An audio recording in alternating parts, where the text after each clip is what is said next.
예술은 어떤 과정이죠. 특정의 것이 없습니다. 근데 예술 작품은 결과입니다. 예술이라고 하는 예술 활동을 통해서 생겨난 결과물이죠. 그러면은 여기서 예술과 예술 작품 사이에서 예술가는 어디쯤 있어야 할까요?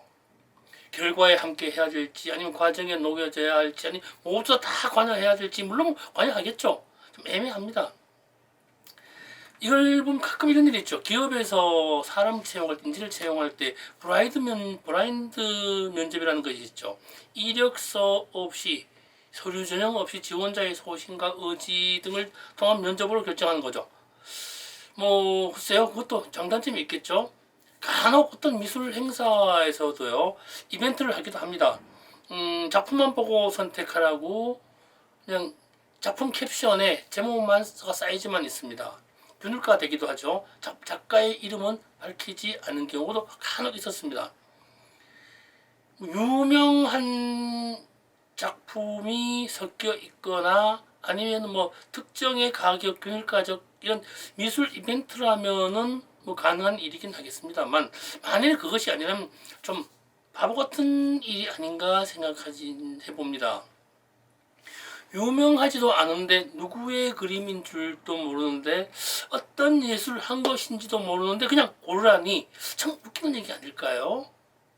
글쎄요, 이거는 좀 심각하게 생각해 볼 필요가 있는데, 저는 제 입장에서 개인적으로는요, 그건 아니라고 봅니다. 뭐 아트페어와 같은 열린 시장에서는 그림만 보고 사는 경우가 있습니다만, 그것은 정해졌죠. 예쁘거나 장시적이거나 내가 구매할 가격이 정해져서 뭐 맞춰진 경우일 뿐이라고 생각합니다. 안녕하세요. 미술시장의 새로운 패러다임을 구축해 나가는 미술만평 238차 박정수, 장맛비를 뚫고 습한 기운을 안고 전국의 만평이님과 해외 동포 만평이님께 인사드립니다. 반갑습니다. 오늘도 구독과 알림 중 좋아요 기다리겠습니다. 상쾌한 미술만평이 되도록 하겠습니다. 간혹 화가를 보고 그림쟁이라는 우스갯소리를 하기도 합니다. 뭐 이걸 화가를 비하하는 말임에도, 야 너 정말로 요즘 예술 하기는 하니? 혹은 너 그냥 습관적으로 그림 그리는 거 아니야? 라는 비아냥이기도 하죠. 좀 생각해볼 문제 있습니다. 그리고 또 하나 더 있죠. 제가 저기 뭐 포스팅 하기도 했었습니다만, 예술가는 장인이 아닙니다. 화가는 그림쟁이가 아니라는 거죠. 화가의 집가자가 붙어 있는 것은요, 그림을 업으로 일가를 이룬다는 의미입니다. 도자기도 그러죠. 도자기를 만드는 것에도 도예가와 도공을 구분합니다. 예술품은 규정된 물건이 아니기 때문에 예술가와 예술가의 정신을 담고 있는 물건, 그것을 구분해야 됩니다. 물건이죠. 예술가 정신하고 물건입니다. 그래서 무작정 오랜 시간 그림에 매진하였다고 예술이 완성된다고 보기는 어렵습니다. 그래서 예술 작품보다 예술가가 우선되지 않는가 생각해 봅니다. 간혹 화가 스스로가 나는 노동자라고 생각하는 사람이 있기도 합니다. 스스로 화공이라 부르는 사람도 있습니다만, 그건 스스로 좀 많이 비하가 낮춘 일 아닌가 생각해 봅니다.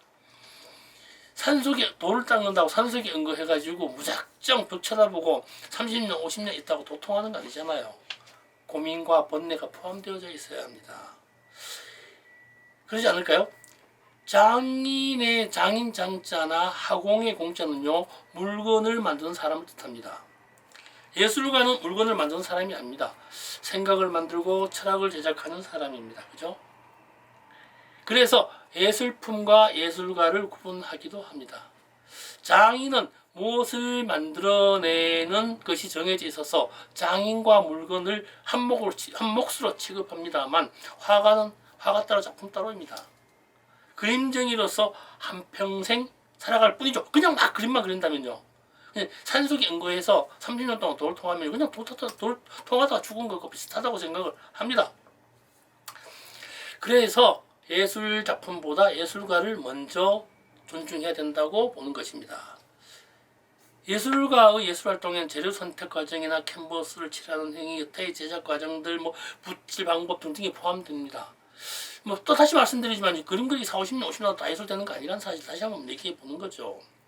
그림쟁이 그냥 사는 거예요. 우리나라의 화가가 그렇게 많은 이유가 여기에 있다고 봅니다. 좀 부정적이긴 합니다. 그림만 그리면 화가가 되는 줄 압니다. 캔버스에 무엇인가를 그리거나 칠하면 다 화가가 됩니다. 정작 중요한 창작이라는 세계를 탐구하지 않으면서도 말입니다. 뭘 그릴까 고민하다가 무엇을 그려야겠다고 마음먹는 순간 이것은 자기 과거에 대한 모양 표절이거나 이미 아는 다른 입방체 물건을 평면으로 옮기는 작업에 불과하다는 사실을 알아야 합니다. 제가 지금 말씀드리는 것이요, 예술이 온전한 정답이거나 바른 길이라고 말하고 싶지는 않습니다. 제 개인적인 의견이기도 합니다. 서로의 가치관이 다르고 그림 그린 이유가 다르기 때문에 존중할 필요는 있습니다. 하지만 예술은 거시적 사상을 포괄하여야 하고 예술작품은 구체적 상태에 대한 있음 혹은 있을지도 모를 어떤 개념을 이미지, 그러니까 어떤 기호로 만들어서 사회와의 소통을 하는 것이 예술이 아닌가라고 저는 강력히 주장하고 있습니다. 이것이 이미지가 사회와 소통이 되면서 사회는 처음에 뭔 말인지 모르죠. 낯서니까. 시간이 지남에 따라 그것이 이것이구나 라고 하는 거나 혹은 이런 의미를 만들어내고 있구나 라고 소통이 되면서 문화적 가치로 형성된다고 봅니다. 그것이 이것이라고 귀결되는 게 아니라는 것이죠. 그것이 어떻게 생겼을까라고 하는 질문 상태가 예술가의 예술 활동이라고 봅니다.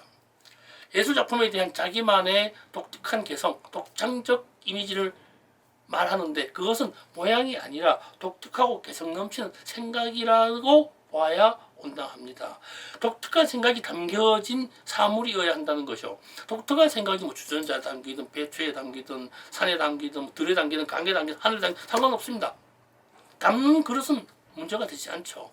무엇을 담느냐에 대한 담는 그 무엇이 예술가의 온전한 정신이라고 봐야 합니다.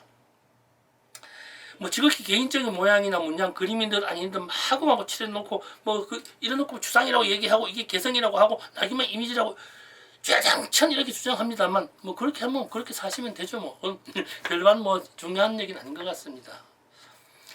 뭐 그럼에도 불구하고 우리 사회에는 그림쟁이가 더 많아도 상관없습니다. 지금 부정하는 것이 아니라 더 많아도 상관없습니다. 그림쟁이가 화가라고 믿고 주장하고 우겨도 상관이 없습니다. 사회는요 무조건 받아들이지 않습니다. 허락하지 않습니다. 뭐 예를 들면 이제 특정 스포츠 동호회 숫자가 많을수록 그 스포츠에 종사하는 프로 선수는요 더 많은 돈을 받습니다.